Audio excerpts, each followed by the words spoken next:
can you think of cool morphological patterns in other languages aside from English?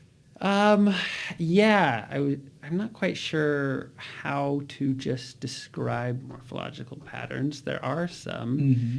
One of the things I think that makes other languages really interesting is not really the patterns themselves, but how many patterns they have. Okay. Okay, so for example, one of the things I look at is inflection classes, which is one of the most unfortunate things to describe to people who don't know anything about linguistics, because not only do you have to know about linguistics, you have to describe what inflection classes are, and it's not quite as simple as some other things. But inflection classes are multiple patterns to do exactly the same thing. Mm-hmm. So in English, verbs, we can make a past tense by saying walk, walked, or we can do it by changing the stem, sing, sang, sung. Or in nouns, we can make things singular and plural like mouse, mice, or rat, rats, right?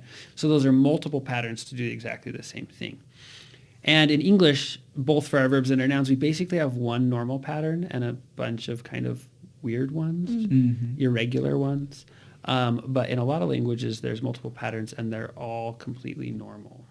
So, for example, in Russian, you change nouns not just to reflect if they're singular or plural, but also to reflect what they're doing in a sentence.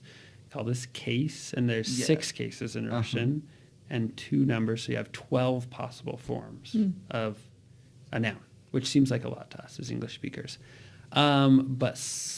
The interesting thing is not only there are 12 possible forms, but there's a bunch of different patterns, ranging anywhere from 4 as the like super basic description, but if you include all of the details, you get somewhere more like 80 some odd patterns. So there's a lot of different ways to do nouns in Russian. And that's not even an extreme example. So there's a language Seri, which is a language isolate in Mexico, Sonora, Mexico.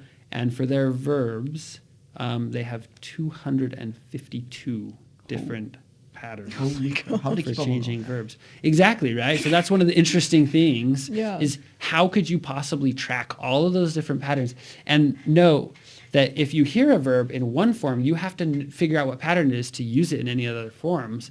And the more forms you have, the less likely you are to have heard all of them. Right? So it makes it kind of crazy. Wow. It reminds me of a reel that I watched from a Russian trying to learn English, and he's like, "Oh, how to say this in English?" He's like, "How to say think in English?" "Oh, думать in English." Like think. It's like think again. It's like, "Oh, перethink." It's like think a lot. It's like da think, and then he just added the Russian morphemes. За think. It like just adding them in English, and then they're like. No, and then they're like, no, these in English, they're all different words. And the Russian guy's like, oh, this language is hard. Like, See, in Russian, when you hear that word think, and so all of those, remember, think, to create or think up something, to, there are others, to rethink or second guess yourself, to think about something, all of those have the same think root. And in Russian, if you understand what the pieces are, you can figure out what that means without having heard it before. But in English, you have to learn all of those as separate words. That's interesting. So in a way, we might perceive like, oh, we need to memorize all of these different forms to what we call morphemes, the minimal unit of meaning. These different morphemes, where they're like, that's easy. You have to memorize different words. Yeah, memorize is another one. It's the same word as to learn. So you vyuchit. So uchit is to learn, and vyuchit is to memorize, which makes a lot of sense because you're just learning it in a certain way.